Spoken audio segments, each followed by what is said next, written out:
All right, ladies and gentlemen, welcome back to round number 5 of the Pro Play Tour Invitational here in Orlando, Florida. I'm Alex Simo, joined by Mr. Joseph Rothschild, and oh boy. Okay, so it took a little bit longer than we expected. There was a repair, there was an issue, but it's all solved. Where do I even start with this match? So this match is ridiculous. We finally got a list of the individual decks that are being played. We've got 33 Spiral decks, 14 Geist, 12 Orchest, 8 Pendulum, 5 Lunalite, 4 Block Dragon BA, a bunch of 3, 2, and 1-ofs, and 4 of a deck that we're about to show on camera, Cyber Dragon. Yes, give or take those numbers, we don't have them finalized, but that's from Joseph frantically trying to sort the deck lists in between rounds. And as anyone who knows me can attest to, I am an excellent reader. Yeah, Cyber Dragon, a deck that it's been around. It's been like kind of this. It was interesting because like Cyber Dragon Orchestra was like tier 1 when Nightmare Mermaid was legal, and then like Nightmare Mermaid got banned, and it's like the deck's still like fine, but like I feel like it needs like this like defined metagame. I feel like to be like really strong. It's a very good going second deck. Going first, it's also not terrible. But Adriel is 4-0-1 currently, or excuse me, 3-0-1 because it's round 4 going into round 5. Playing Cyber Dragon, so that's gonna be cool. I know there's a lot of Cyber Dragon fans out there. And his opponent, Mr. Steven Logan. You guys might remember him from, I believe it was Pro Play Tour Richmond, playing Draco with Mystic Mine in the main deck, right? He is on a whole nother level. He's on Gouki. Like what? And we're not talking about Gouki for extenders for Orchest or anything. We're far beyond that level of jank that we experienced in like the Mermaid format, or the Mermaid format. Instead, we are talking about straight up Gouki. Now, I did talk to Steven prior, not to this match, but earlier, I think in the morning, and I was asking him, he showed me this, and I'm like, why are you playing this? There's an interesting card. Let's just quickly talk about it, I suppose. Yeah, it is the new Gouki monster, Gouki the Giant Ogre. Yes, the Link 4 Gouki. Spiral evidently doesn't have an out to this card, so Steven's thinking was, I'm just going to turbo into this, and good luck Spiral. Yeah, ideally, he aims to win all of his Spiral matchups and potentially lose to everything else. Yeah. But he's undefeated He's as undefeated, of now. yes. 4-0 going into round 5. Let's not have you guys wait any longer, and let's go ahead and get right into it. All right. There's the handshake. Let's see. Gotta love it. Like, I don't know if both these players know what the other person's playing. But I mean, I imagine they do, just considering the fact that, you know, it's top tables. If they've had some time in between, they've probably been spectating. But, like, what a weird matchup, right? Yeah, for sure. And I mean, if you're on the Gouki deck, ideally, you're doing a little more than just turboing out the Link 4. I'm sure you have more in your deck to do. Sidra, that's, you know, basically the exact first turn I expect from them. Yeah, set 1 pass. Cyber Dragon is capable of definitely a lot more than that, but unfortunately not this time. So we are going to see a copy of Gouki Suprex that is going to also allow a summon of the, oh man, what is it called? Headbat. Headbat, yes. I knew something with bat. I just forgot the other noun to go with it. But here we go, Isolde. People forget this card's still legal. Oh my gosh. If you thought that Spiral was giving you flashbacks, just wait. Here we are playing Gouki again. Oh, I love it. I think it's a very interesting call to just put all your eggs into investing into the Gouki Link 4 and just hoping you play Spiral the whole event. Well, ideally, he's got other plays. This is a pretty competent Link spam deck. You know, people forget because of Spiral, they were able to special summon all the cards out of their hand, but Gouki can add between like 6 and 7 cards to their hand over the course of the turn. So if you have an easy way to summon them, maybe with a card like Perform Pal Popper-Up, you might be able to potentially bust out some really powerful Link boards, even sans Gouki the Giant Ogre. So you see all the cards right there that Steven has face up. Those are all from the Goukis being linked off, and he's adding those cards to his hand. So he added a copy of I believe one of them is actually from Isolde. Correct. Yeah, I'm sorry. So 2 of them were from the Goukis, and then the 3rd was from the activation of Isolde. And now he used the other effect of Isolde to send the Phoenix Blade to the graveyard to summon Octostretch. Sound familiar? Unfortunately, yes. These were not the only undefeateds. A lot of the individuals we've had on camera already are also populating the top tables. But this is certainly the most interesting deck, and I knew we had to get a handle on it before, I don't know, pessimistically it fell off. So now we see Headbat activating, discarding the Twist Cobra that I'm assuming Isolde added since he can't do anything with it anyway. To special summon itself out, so now he has yet another Link material here. And Steven just shuffling away through his hand. He has the Gouki rematch as well, so he can just swarm his field with cards at this point. And I mean, look at this. No firewall needed. We've got 6 link material on board. So now we have all these different monsters. Clearly, I mean, Steven could just OTK here. Like, there's no question about it. You know, let's just go into Boral Sword. Literally, that's all he has to do. I think that might be what he's doing right now. I think you need a monster that's slightly stronger than the Octo Stretch, but he can just easily link off. So we're going to activate the effect of Boral Sword now, and now it's time to perform a link summon. And he says that set card better be something good, because otherwise you're dead. Or you better have like a Nibiru. All right, so he's going to go. What is that? Gouki the Jet Ogre. Is that what that is? And he goes, I am going to have to read that card. Yeah.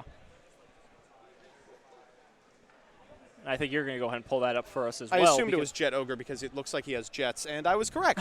Okay, so go ahead and read this off for us. So once per turn, you can target a Gouki card you control, destroy it, and if you do, you change all monsters on the field to face-up attack. Not very relevant. But if this card is sent from the field to the graveyard, you can make all Gouki monsters you control gain 500 attack until the end of the turn. It's useful to get off your side of the field some of these Goukis and then trigger their effects. In this specific instance, it's interesting because it's exactly the amount of attack points necessary to make this Boral Sword lethal. And so it looks like Adriel was just checking to see which Gouki effects have been activated at this point, since they all can add a Gouki card for back then. And there's the Nibiru. The Rock. You know what? I mean, Adriel had to have it. Otherwise, it was over, right? Yeah, for sure. So, I mean... He has the Ojama token. What a flex. Okay, so Nibiru is 3,000, and the token has 10 quadrillion attack and 0 defense. We're going to add this sword back. The token actually doesn't have that much. It's what? Boral Sword's 3K. How much is... 5K, yeah. Okay, so it's 5K. That's not like... We've seen much bigger Nibirus than that before. And we're going to pass. All right. Steven, I'm so sorry. Now, the thing is, Adriel just set a card and passed. Was he holding other cards to actually progress his game state, or was he just like, I'll just set this and pass and just, Nibiru him and kill him this turn? He's Cyber Dragon. I feel pretty secure in the fact that he's got a lot of plays available that he just couldn't go into because his opponent didn't have any cards on his side of the field. Keep in mind, for everyone who's just joining us, this is Table 5 we are showcasing. Just to give you guys an idea around him, it's like Spiral. Yeah, I mean, there's just Spiral everywhere. There's a few other decks at the top tables. Maybe we could try to get Nim to get like a top 10 deck. Like what decks are at the top 5 or 10 tables. I think that'd be pretty cool. Yeah, he's here, by the way. Yeah, I'll go ahead and ask him that. But we're going to see a Cyber Dragon Hers linked off into a Link Karibo that will trigger its effect. And Steven's thinking, do you want to ash this? Maybe. It depends on what that set card is. There are scenarios in which not ashing it loses you the game, but there are a lot of scenarios where ashing it does lose you the game. He says, fine, you can have your Cyber Dragon. All right, so Hers is going to go ahead and search. So we're going to get that Cyber Dragon now. So now are we going to see the Crackback OTK after the Nibiru that Adriel dropped? Yes. I think very likely. I should also note, too, that Adriel's not the only Cyber Dragon player here.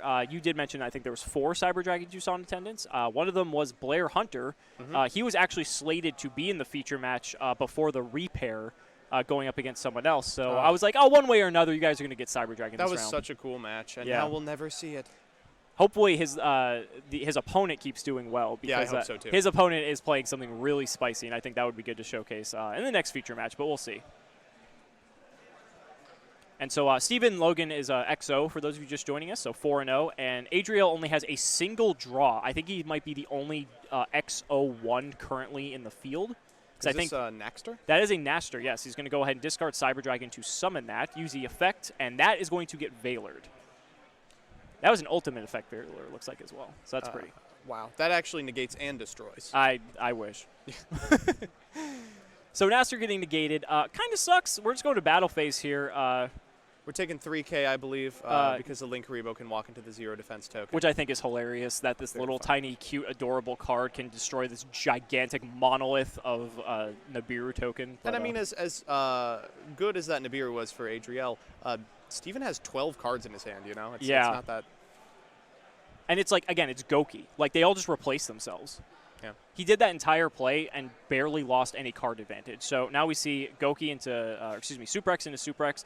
He plays 2 as old. That's what I like. I like this. I like to see individuals, recognizing that their deck loses hard to Nibiru, so they may have to assemble the combo more than once. So we're going to see the chain arranged in such a way. So your chain blocking is old. It doesn't matter too much for this effect to add, but it does give you more resources. Gouki Suprex's effect is going to add the rematch, and we're going to get a Neo Space Connector off of the Isolde. So not really going to be doing too much with that this turn. Do you think he has material for the Isolde effect again? Like, are you playing 2 equip spells? I don't know. I mean, we'll see right now. But yeah, it's not like completely unpopular. I feel like if you're just playing raw Gouki, like sure. Oh, it looks like he is. What are we sending? Let's see what the other equip spell is. So the sword is already in the graveyard. I think it's in his hand actually. Yes. I think he added it back. Oh, we missed it. It looks like deep-seated. Was it sort of deep-seated? If it's sort of deep-seated, he's going to have to shuffle it back immediately. But ooh, that's a miserable card to have to play. We'll have to see. So we get the Octo Stretch off of this. Oh, it's something else. Was it? Oh, he just hovered over. Oh, it's a Living Fossil. Oh, an actually good card. Well, okay, if you so believe. If you're going to pick an equip spell to play, that's probably a pretty good one. Yep. This isn't like, the other Gouki lists that had to play like all the other like jank equip like spells. Unicorn Horn. Oh gosh. Shouts out to when we were playing all of the cards that shuffle themselves back in when you link into Isolde. Yeah. All right, so Steven just checking the extra deck here. He's still got like 4 cards in hand. Yeah. I mean, for what it's worth, it's a bunch of monsters that require the normal summon, but still. Yeah, he has what, Connector.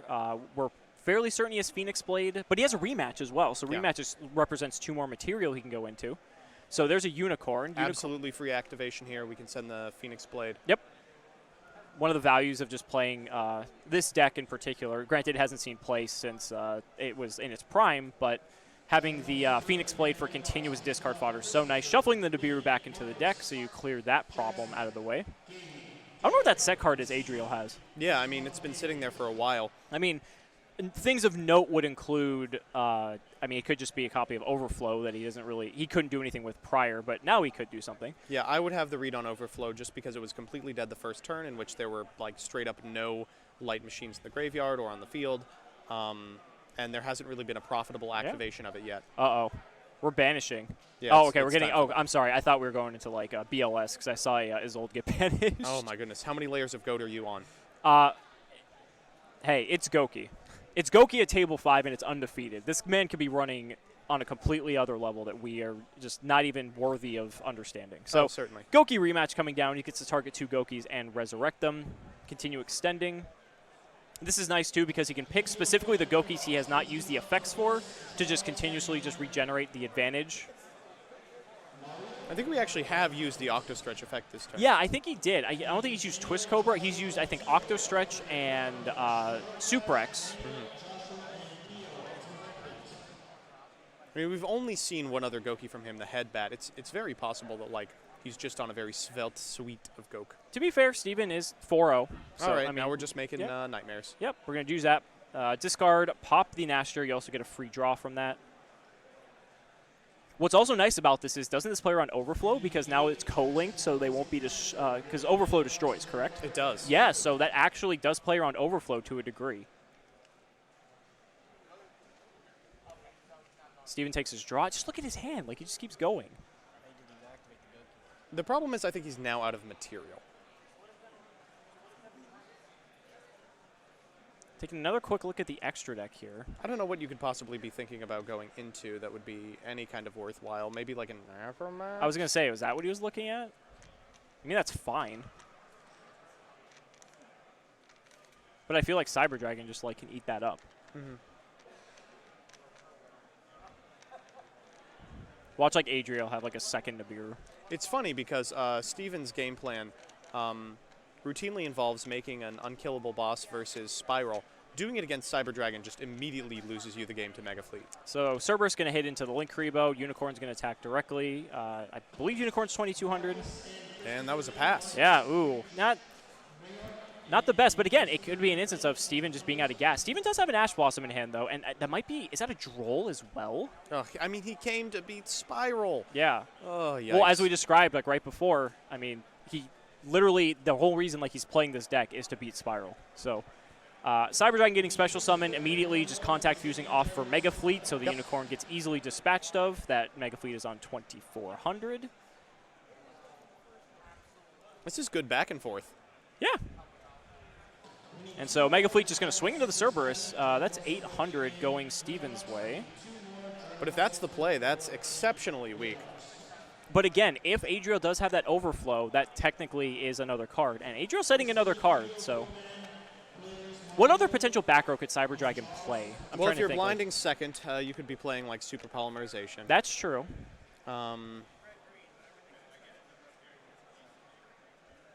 Called by, potentially? Maybe. I guess it depends if you're blinding. I mean, even if you're blinding second, you play called by, though. I feel like if you're playing first. Oh. Ooh, that's not good. Steven just setting and passing. And this is the true power of Gouki. It is exceptionally normal summon reliant. Yeah. Remember, Steven has that connector, though. So, like, he has the option. Does Steven have an Ogre in his hand, too? Does he just have, like, a million hand traps? Is that the problem? What is happening? Look at this. Adriel is thinking, yeah, I'll do this forever, dog. I think I am probably favored in the long game. I mean, it's the thing. Like, is Steven just, like, out of gas? Yeah, setting the He's droll. drawn every droll in his deck. Wow. I mean, Steven's just probably looking for the correct opportunity to use that connector, but, like, what happens when a stoppable force meets a movable object? Two decks completely unprepared to play against anti-meta. all right, and it looks like we're going to hard tribute for a Galaxy Tribute Soldier. Summoned. Wow, they had the same idea, setting a Droll and Lockbird. All right, so we're going to see 2,400 go to Steven's way. That puts him on a one-turn clock if Steven cannot do anything. Wow, all these hand traps are not doing anything to Cyber Dragon, and maybe this was like part of Adriel's plan, thinking, you know, all these people are going to prepare for Spiral. They're going to just go like hand trap crazy, and all these cards don't really do a lot against me. All right, we're doing connector. There is the Impermanence. He says, whoa, hold up.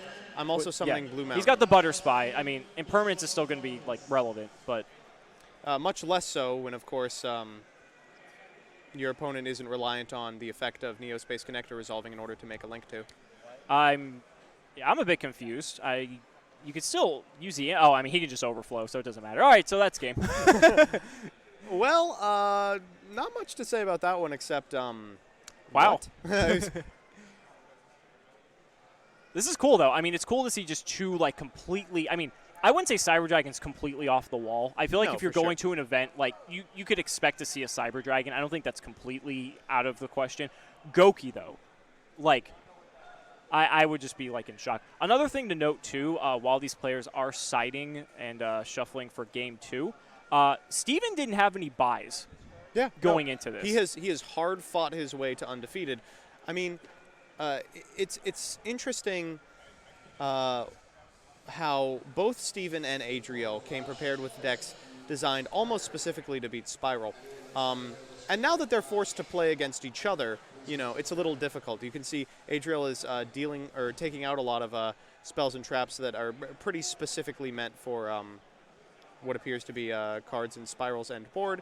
Steven, I think, is likely doing the same because making just the large Gouki is going to be absolutely terrible against Mega Fleet. It looks like Adriel's actually playing like the trap-heavy version of the Cyber Dragon deck. I saw cards like Different Dimension Ground, wow. I think.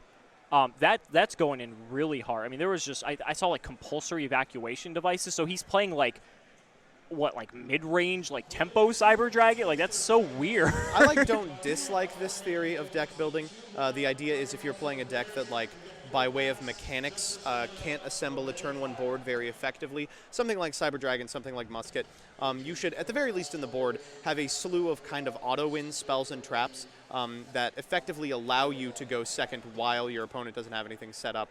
Like, they force you to go first. You set a DD ground. You flip the DD ground. They pass, and you are free to do what you want. Yeah, and it's interesting, too, because, like, Cyber Dragon inherently has, like, all the going second tools, right? It can do some things going first, but it's like if you complement this whole going second deck, let's say, with all these going first cards, you have this, like, you strike this weird balance, and we've seen this deck see success. I'm not sure as of like recently, but I know people like Team Samurai X1 have topped with like a Cyber Dragon trap heavy deck, and like other people have done the same thing, straying away from like the going second builds. I'm not sure. I actually think Blair Hunter might be playing Cyber Dragon Orchist, interestingly enough, because I think that deck is still somewhat playable. But I hear Orchists are. I hear Orchists are. Yeah, it's funny we haven't seen a single Orchist all day yet. And for what it's worth, it's the third most represented deck here, so, you know, statistically, we are going to find one. Yeah, it's taking up about, like, what, 10% of the, 10 to 15% of the pool. Uh-huh. And here we go. Adriel going. Another unbelievable start out of Cyber Dragon. Set 2 pass.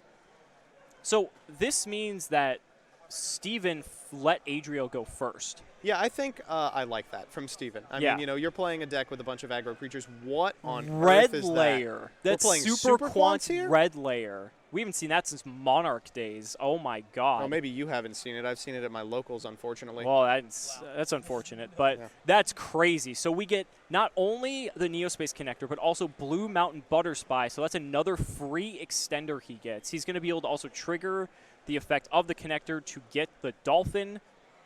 But again, Adriel's playing traps. So, like, this isn't as bad as it would appear, even though he's playing Cyber Dragon. All right, let's see there can be only one out the board. Oh, my God. That would just be brutal.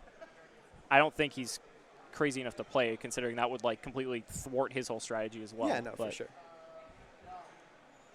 All right. Oh, okay. So, pitching Dark Ruler. So, evenly, Cybernetic Overflow and the Droll and Lockbird getting hit. Man, I don't even know about that. You know, Dark Ruler No More is it's a pretty strong card for what it's worth, but I think you kind of have to rest on your laurels here. Understand that Cyber Dragon is not going to be able to put up any sort of a reasonable turn 1 board, and you should take advantage of that fact. While this Isolde search is cool, it is not coupled with a couple of Gouki searches, you know? Correct. Yeah, I was about to say, even though it looked impressive having all these warriors, he doesn't have any Goukis to be able to continuously generate advantage and just maintain that presence. It's still good, and now he's going to be able to get a Gouki off of this Isolde, probably the Octostretch if we had to guess, but well, he's only going to be able to get like one card. And I guess if he can pitch the so like Super X out of his hand or any of his Goukis, he can just get a rematch with the Octostretch when he links it off inevitably. Right here at this point, he can just make Phoenix, draw another card, pop one of the back row. I think he could easily try to go for another Borosword OTK here, but he did get Nibiru game 1, and that is something to be concerned about. So, like, maybe you pivot into, like, Appaloosa. I don't know. The fear. Going for Link Karibo, okay, just to trigger the Octostretch. This is fine. Octostretch, of course, can get something important. There's a ton of Gouki that are good. Go for Twist Cobra. Probably tops the list. That is a Gouki that he can use. Keep in mind he did add the Super X off the Isolde, so that won't be doing much this turn. Yeah. I mean, you've already used your normal summon, and Super X is pretty much only good in that specific condition. And back into the extra deck we go. All right, what's the play? I mean, theoretically, we have lethal if none of these cards do anything. Correct. You have game on board, but the 2 back row and the threat of a lingering Nibiru in hand, especially after you've been Nibiru game 1, then your mentality is like, man. He Aqua Dolphin. No, he doesn't have Nibiru. And so, we're just going to battle phase. Okay. Wow. So there is the 300, I think, from Link Karibo. That is... Yeah, that's extremely confusing to me. 16, I believe, from Isolde. Red layer is 2K, and then Connector is 800? Yeah. I think. I mean, I don't understand what he's playing around here. Like, he's not playing around Nibiru because, 1, we're far past Nibiru, and 2, we've seen the hand. We know there's not a hand trap in it. Yeah, I'm absolutely confused. Super polymerization, potentially, but it seems like every board is susceptible to that to some degree. I don't know. Like, Gouki doesn't strike me as a deck that seems particularly susceptible to it. Like, you'd have to be running, like, a really, like, weird target. And he just passed on that board. What? Wow. This is the setup. Oh, my God. Okay. So, like, no Appaloosa, like, nothing. Just straight up passes on this. And I mean, Appaloosa, it just gets eaten alive should you go into it.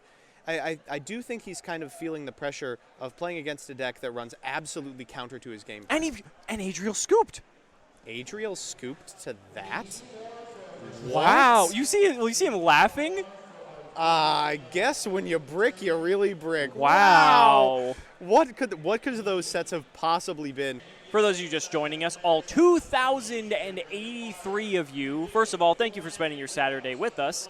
You are watching round 5 of the Pro Play Tour Invitational.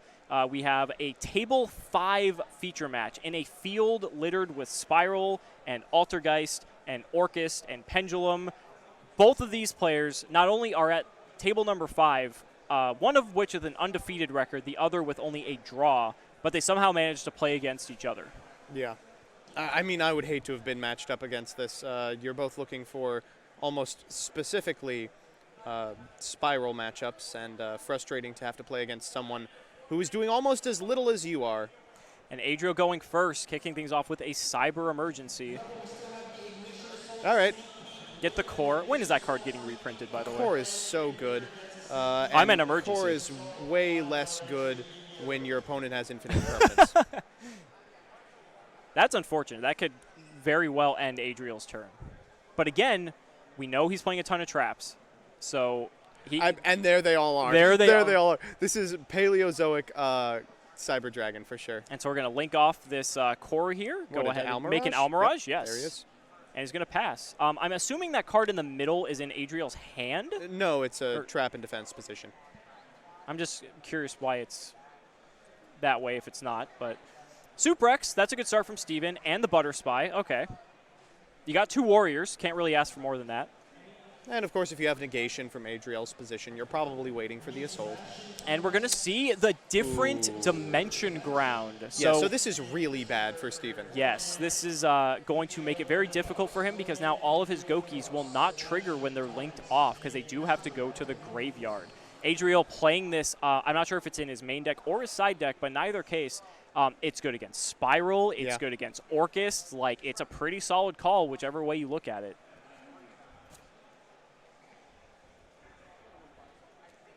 He's going to pass. Is he going to pass? He just had his hand. He was like, I think he has double rematch in hand. Oh, my God. There it is. And he's going to pass. Wow.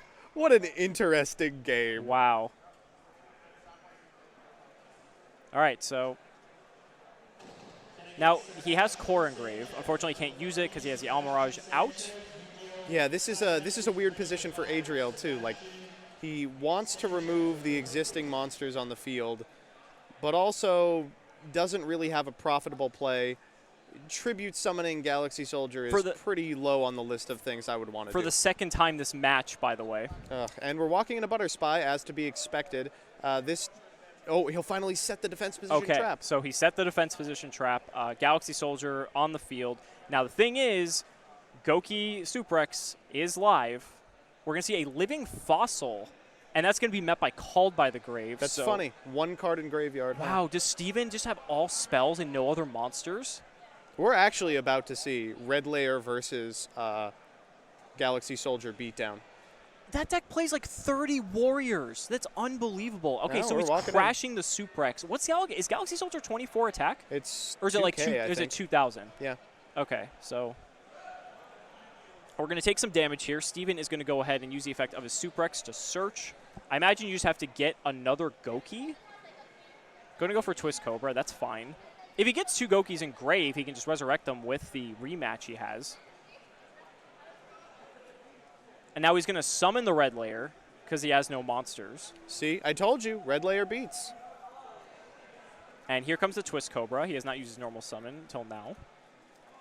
So now he can Isolde. However, Adriel might not let that happen. I am pretty confident. And there's the overflow. This is just such a powerful card here. Now, so the target matters. Obviously, it's going to be Red Layer. Red Layer, correct, because then you don't want it to float. Well, that too, but also with rematch lingering. Hand, yes, you need to have 2 targets for Gouki rematch, so you can't just do it on 1. And that was enough to just end Steven's turn. What a rip. Top decks the Cyber Emergency. This will allow him to get any Cyber Dragon card he wants, essentially.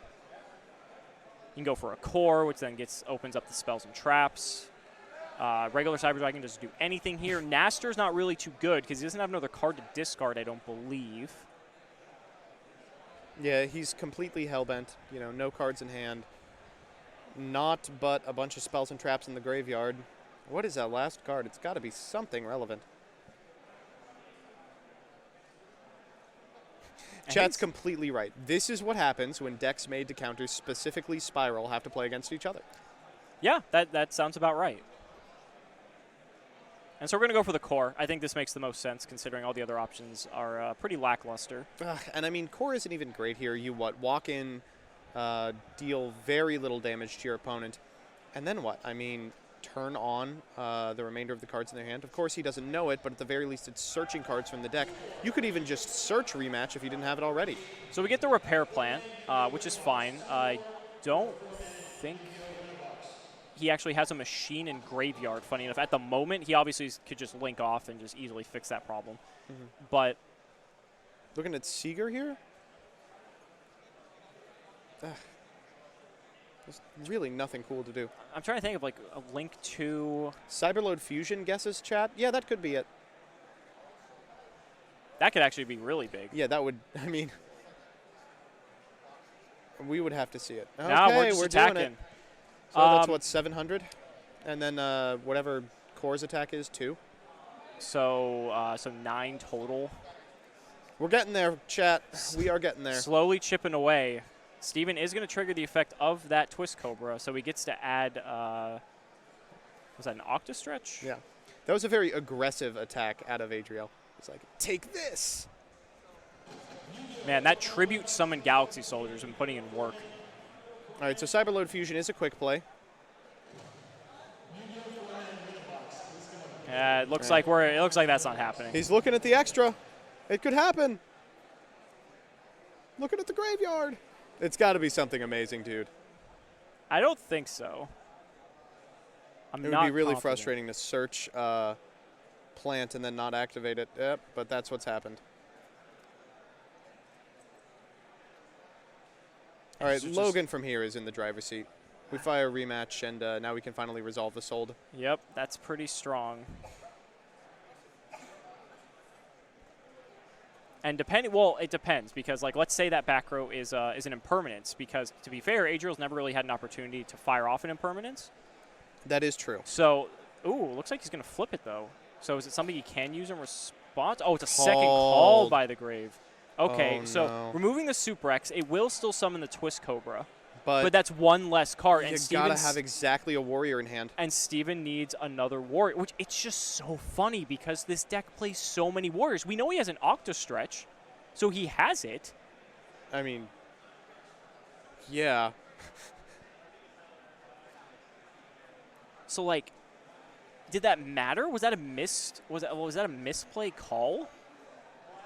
I mean, when else are you going to activate call, I suppose, but I'm still seems kind of unlikely that's optimal. I'm trying to think of a different opportunity. I mean, you get to the Isolde. The only difference would be you have an extra monster on the field.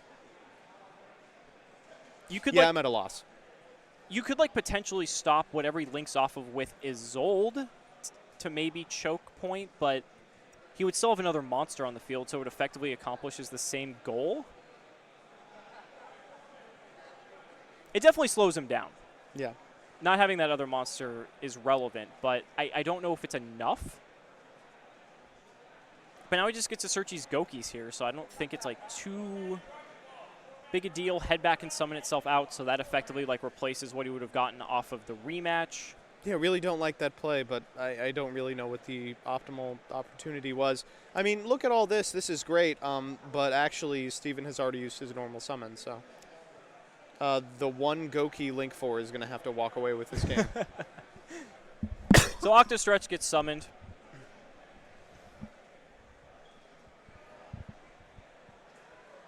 He does have Headbat in hand as well, so he has at least one other Link material worth of cards. He's going to pitch the Super X, summon the Headbat. All right, we're doing it. What do you think the best possible Link 4 he can make is? If he can find a way to get another monster, Boral Sword sounds pretty good. Okay, well, obviously. Oh, hey, that's one. Actually, that is one. That is one. So we're going to go Instant Fusion for Raijin. Great. That is a warrior. So Steven will also take 1,000 for that. Instant Fusion scares me when the April 2020 Master Roll comes around. So at this point, you can link, but you don't have a monster that's like in attack mode at the moment to get the extra benefit from Boral Sword. What? You've got the Invoked Raijin. thought the instant fusion monster can't attack. It can't, but he's in attack. Okay, that's not what I meant.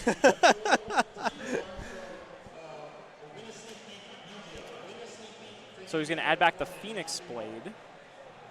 He has another rematch in hand, so that's dead because he's already activated one this turn. Do you just try to, like, clean up? He's going to go for a Link 2 play here. You can hear the time being called in the background, but our players have a little bit more time because, of course, they start a little later. Okay, go for Cerberus. Unfortunately, this isn't a co-linked Cerberus. So he's going to pitch the Blade. He gets to pop. Actually, wait. I don't think he can pop either. Weren't they both normal summoned? They were. He's pointing it out to them. Because he tribute summoned the Galaxy Soldier. Okay. He says, keep that sword in your hand. Yep. So sword goes back to hand. He does still get to trigger the Gouki.